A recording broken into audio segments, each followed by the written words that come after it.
Ed here with the Digital Digest, and today I wanted to share a quick unboxing and first look at the Lenovo ThinkBook Plus Gen 4, also known as the Twist Plus, back at CES 2023. So for those of you wondering what you're about to see, this is essentially an Ultrabook with two displays. One is an OLED, one is an e-ink display, unlocking essentially unlimited battery life, not literally, but compared to a traditional panel. In terms of internals, we have an Intel 13th Gen Core i7, the 1355U, 16 gigs of DDR5 RAM. That unfortunately is soldered to the board, but no surprise. Integrated graphics, Iris Xe, and the display, again, the OLED display is a 13.3-inch 2880 by 1800 res panel, 400 nits of brightness. So with that out of the way, let's go ahead and get this out of the box. And to my knowledge, this is likely going to be the first unboxing of this machine on the internet, because when I did a quick search to see if anyone else had gotten it yet, I did not see anything. So even though someone else has gotten this for review, because this did come from Lenovo for review purposes, and the box was opened, I've seen nothing on the internet. So it could have just been someone doing this for print. That's certainly possible. Believe it or not, print outlets do still exist, for those of you who didn't know it. But there is the actual packaging. And, you know, ThinkBook is a line of products generally aimed at corporate consumers, more so than traditional retail customers like most of you. So if you're wondering why you've never seen ThinkBook products out in the wild that often, it's usually because it's a corporate buy. So the charger that is included, I'm in love with these 65-watt Lenovo chargers that have been basically popping up on all of their machines these days. This is the way it should be, folks. Everyone should be learning from this.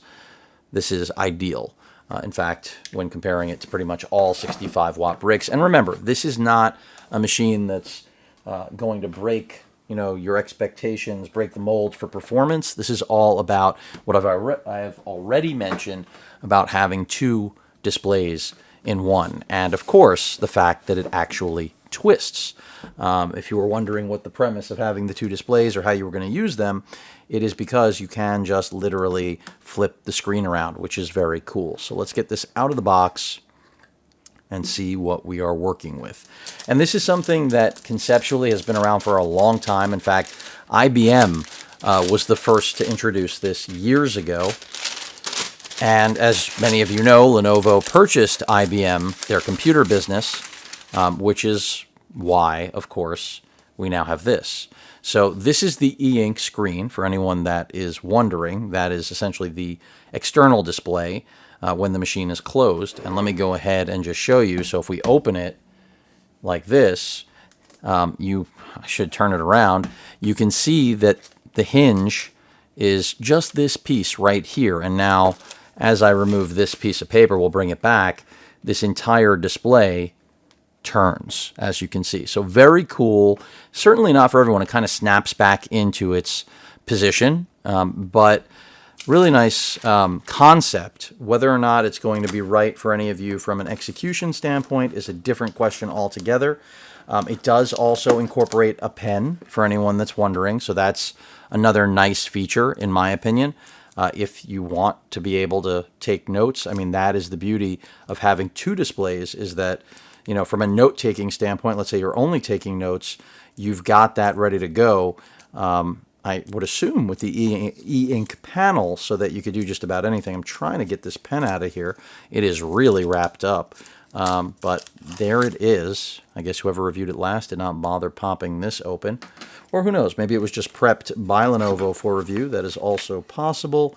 And then we also have their new, well, I shouldn't say new, this is an adapter they've included. I'm glad I took a look right here.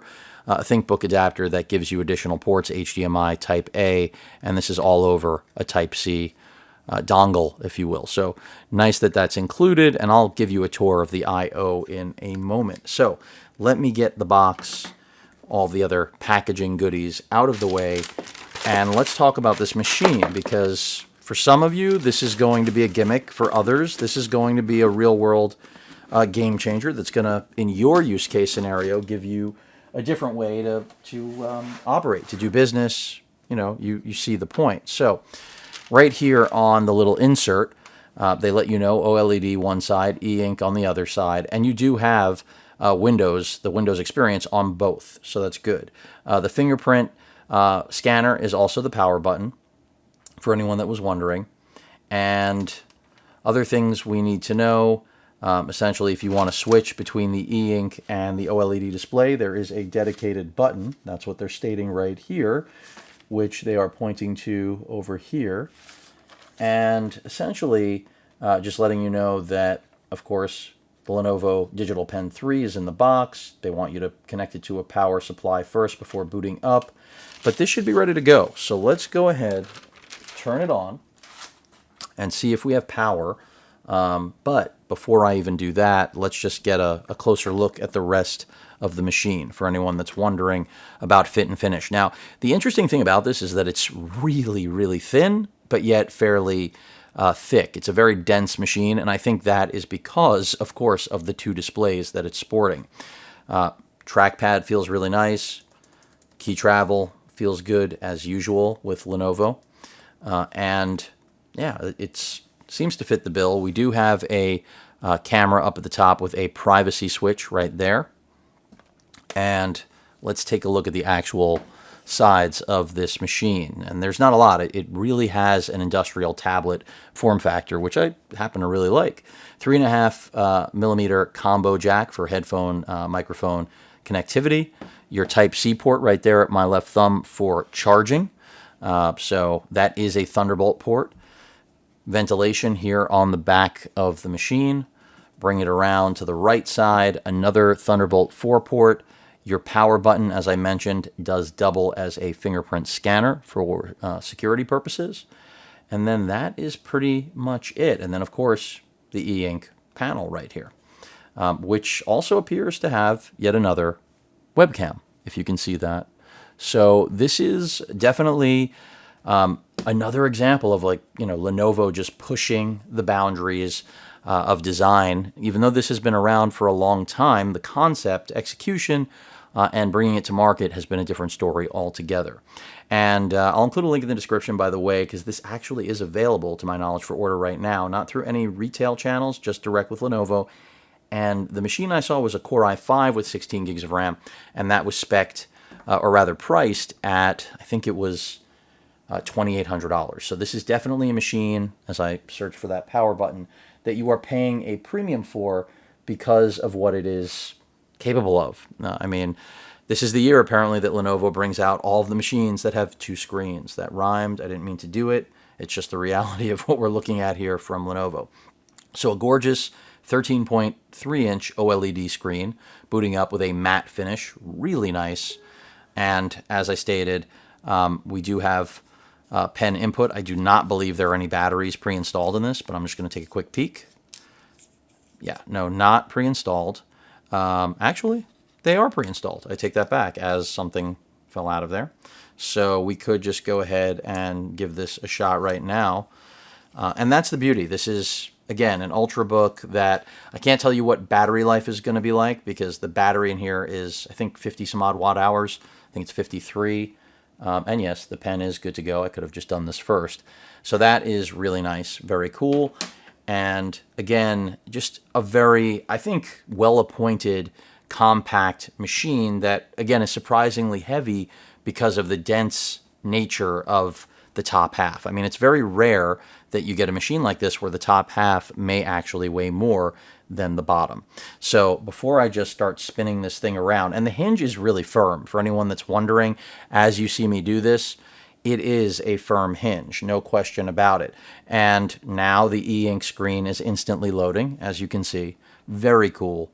And there we have it. Now, before you get ahead of yourself, remember, the whole premise of the e-ink screen, as we see the mouse trailing and everything, and I'm going to make sure that, yep, the pen still works here, is that you have something that's going to allow you to operate this and really sip battery juice and prolong the battery life of this machine to a level that otherwise obviously could not be possible. And I think that we all know those situations, where you still want your computer to be on, but you wish there was a way to be more aggressive with battery life. Having a display like this is going to give you that opportunity to be, well, more aggressive is just one way of putting it, right? And because the mouse trailing experience is maybe something that could be off-putting, you do have, of course, that added benefit of using the pen, which is definitely, I think, likely to be a better experience than the traditional mouse. So very cool, no question about it. I mean, this, for some of you, is going to be a game-changing product. And I'll go ahead and just change the angle so you get a wide shot of this from my actual point of view rather than an overhead, because I know it's important to really taking in exactly what we're working with here. So let me go ahead, bring this around and reframe for you. There we have it.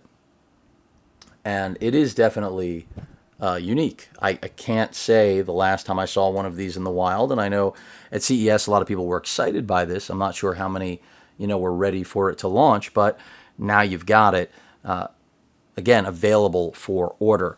And you do have the ability, if you just want to be able to show someone what's on your display. I'm pretty sure, of course, there's still the ability to just turn the display without automatically enabling the e-ink to be activated, and vice versa. But again, if we just want to switch back now, very easy to just flip this guy. Got to go the right direction, though. It does not have infinite turning capability. But now we're back to the OLED, just like that. So the transition is really that simple.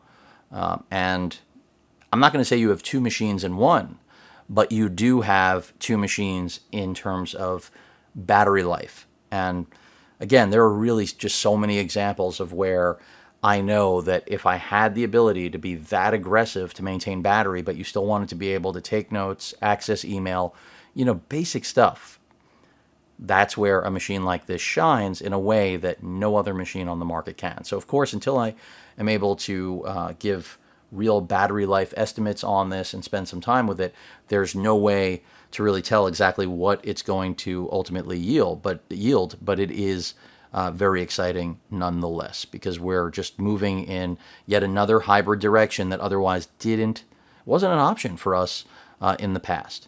Now you can see the display right here is 60 hertz. That was what I had read. It is blown out because of the brightness. I would have to take it down. But just something to be aware of. Now that should be nice and clear for all of you at about 50%.